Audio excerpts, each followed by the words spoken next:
tingin niyo dun sa pagdamay ni Secretary Aguirre sa some senators? So pag-insinuate niya na posibleng may kinalaman sila sa nangyari sa Marawi?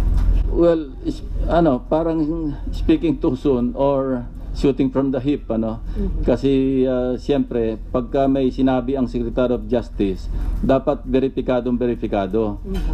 Dapat i-fact check mo, tapos check and recheck. Hindi po pwedeng hindi siguradong information, ilalabas mo kagad,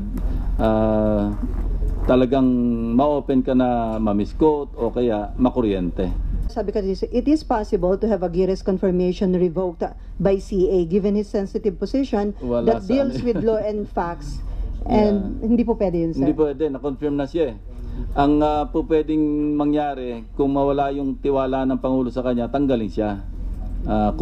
Pangulo na lang pwede magtanggal kasi lumampas na siya doon sa proceeding, doon sa confirmation hearing at na-confirm na siya. Hindi pwedeng bawiin ng Commission on Appointments yung confirmation na binigay sa isang subject sa confirmation.